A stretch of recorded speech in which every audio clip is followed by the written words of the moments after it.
السلام علیکم ناظرین، زه یم ستاسو میزبان سید زاهد جان. دا خو په دیر سپورټس کمپلیکس دیر کې موجود یم. تاسو به وینئ شاته په بیک ګراوند کې ډېرې تیاریانې روانې دي. سبا جشن ازادي ده، 14 اګست دی. د هغې په سلسله کې اهم خبره 14 اګست خو د یوې ورځ خبره ده، سبا به وشي. خو چونکې سبا را دلته په دیر کې د ضلع انتظامیه اپر دیر او د ډسټرکټ سپورټس آفیس دیر په تعاون سره د دیر پریمیر لیګ بالکل دلته اولنی ځل یو افتتاح شروع کیږي او دا به د 14 اګست نه د 24 اګست پورې مختلف کلونه په دې کې کرکټ او فوټبال هغه به کیږي.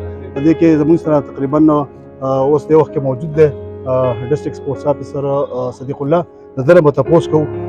صدیق الله دا راته ووایه چې سبا آغاز کیږي د دیر پریمیر لیګ د اولنی ځل د دیر په تاریخ کې منعونه کیږي او هغه ځایونه چې کوم زموږ د ټورسټ سپاټ دي په هغې کې دا کیږي، لکه کومراډ شو، سکایلینډ شو، شاهي یا نور داسې ځایونه چې کوم دي د هغې په نومونه لوارې ټاپ شو، د لوارې په نوم باندې دغه دي مختلف نومونه دي.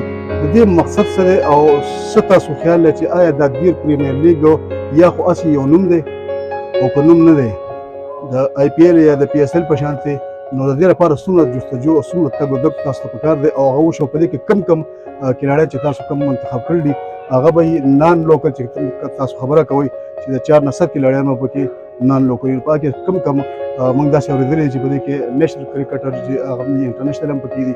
نو په دې حواله سره لږ تفصیل راکړئ. بسم الله الرحمن الرحیم. ټول مخکې ستاسو شکریه ادا کوم چې تاسو دلته راغلئ کوریج کوئ.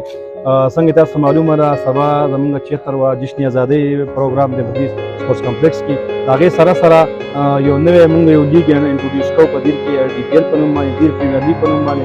دا د دیر په تاریخ کې د اولنی لیګ به انشاءالله او دې لپاره موږ ډېر وخت نه ما پلانینګ کوو چې موږ داسې یو لیګ وکړو چې هغه زموږ د دیر یو پهچان جوړ شي. څنګه تاسو ګورئ پی ایس ایل دی، څنګه تاسو ګورئ ای پی ایل دی، څنګه دغه شان تاسو ګورئ بګ بیش دی. موږ هم دا کوشش کړی کشمیر پریمیر لیګ دی بالکل، او دغه شان موږ هم یو کوشش کړی چې موږ دیر له هم یو داسې نوم ورکړو چې دې په هغې به دیر په هغې باندې بیا پیژندل کېږي چې په دیر کې دا صرف دا راته اوس ووایه چې دا اولنی دیر پریمیر لیګ تاسو کومه خبره کوئ دا د ضلعي انتظامي او ستاسو د سپورټس آفیس په تعاون سره کېږي. نیکسټ به د دې څه پوزیشن او څه شیپ به چې یاره دا به وخت لګې کېږي داسې دی چې یو ځل وشو او بیا دا د تسلسل به د دې څه بالکل جی زاهد جان صاحب دا د زموږ د ټول نه مخکې ډیپټي کمشنر صاحب ډېر زیات شکریه ادا کوم. دا که موږ پلانینګ وکړو موږ دا غونډه پلانینګ هغه مخې ته کېښو هغه موږ ډېر زیات انکریج کړو. دا وویل چې انشاءالله دا به زموږ پلانینګ دا دی چې موږ دا ډي پی ایل سیزن 1 2023 دی انشاءالله دا زموږ پلانینګ دی چې دا به موږ بالکل مخکې به وځو لکه 2024 دا به تسلسل سره راځي او دا به دیر یو پهچان جوړېږي انشاءالله چې دیر پریمیر لیګ به یو برانډ جوړېږي انشاءالله. کوشش کوو دا خبره ډېره ښه ده، خو خبره دا ده که دا سبا ته دلته ډسټرکټ سپورټس افسر نه وي نو دا تسلسل به آیا برقرار وي؟ دې لپاره څه پلانینګ تاسو کړی دی چې آیا را روان نیکسټ کې به په دې کې بیا څه کېږي؟ دا خو داسې ده چې زموږ سره یو ټیم دی، دا یو هلکانو ټیم و، دا راغلي دا 2019 دا پراجیکټ دیو تیار کړی او تیار ډاکومنټډ پراجیکټ هغه ته ما سره کېناسته چې موږ دا یو پروپوزل راوړی داسې موږ تیار کړی دی. موږ مخکې هم کېناستلي وو، موږ چا توجه نه راکړې. هغه پروپوزل موږ واخیسته ډي صاحب ته مې کېښود، ډي صاحب موږ انکریج کړو، اپریشیټ کړو چې بالکل دا تاسو کولی شئ.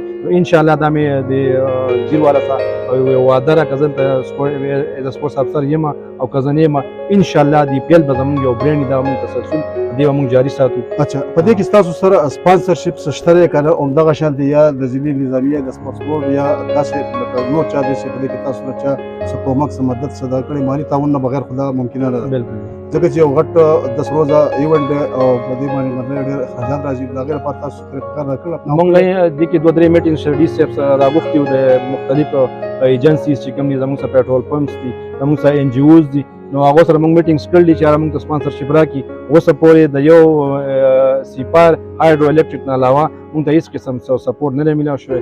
موږ انشاءالله ګورو مخکې چې هغه موږ ته د هغې نه سپانسر راکړي. په دې کې هغه ځایونه چې کوم منشن کړي تاسو دي چې کوم کرکټ کې تاسو دا کړي چې یاره دا ټورسټ سپاټ دی هغه لږ ووایي چې دا کوم دغه دی او کوم څونه کرکټ ټیمان دي او څونه پکې بالکل جی زموږ بیسک مطلب زموږ دا و چې موږ د کرکټ سره سره موږ دې کې زموږ خپل ټوریزم کوم ټورسټ سپاټس چې کوم دي هغه موږ ایکسپلور کړو. نو هغې په وجه باندې موږ د دې ډسټرکټ اپر دیر څونه سینیک پلیسز دي هغې په نیمز باندې موږ دا فرنچایز جوړې کړل دي. لکه کټوره چې کوم دی کټوره لیک په نوم باندې موږ کټوره کینګز په نوم باندې دغه جوړ کړی. دا شان کومراډ چې کوم دی کومراډ ټایټنز په نوم باندې موږ جوړ کړی. لواري ټاپ زموږ سره بل یو سینیک پلیس دی، لواري واریرز په نوم باندې موږ یو فرنچایز جوړ کړی. بل زموږ سکایلینډ یو ښایسته ځای دی، موږ سکایلینډ هاکس په نوم باندې یو همدغه شی چې کوم مزید بالکل. نور ټورست سپاټ دي دا ښکاره کول په دنیا کې چې هغه ټورست سپاټ چې کوم لکه لواري ټاپ شو، کومراټ شو یا کټوره شو، داسې جیز باندې مختلف داسې دي چې دا نشتري نه بلکې انټرنیشنلي چې کوم دا دي دا ډېر زیات نوم هم د دې سره دی او خلک یې پېژني. او په دې کې چې کوم داسې سنکوډ شو، سکایلینډ شو، دا علاقې د هغې لپاره د پرمختګ لپاره دوی دلته دا ټورنمنټ منعقد کړی دی. امید دی چې یاره اولنی دیر پریمیر لیګ دی او په دې کې زموږ د هر یو انسان کوشش دا دی چې دا زیاده زیاده طریقه سره بهترین منظم طریقه سره وشي او دا مخکې 2024 کې بیا 2025 کې او دا شکل نور هم دا کېږي. موږ اجازت غواړو په دې امید سره چې یاره دا به زموږ سره د دیر عوام د دیر انتظامیه او سره ټول چې څومره زموږ عوام دي او په دې کې یو مدد کوي، تعاون به کوي او دا پریمیر لیګ به دیر پریمیر لیګ چې کوم دی دا به یو برینډ جوړول غواړي.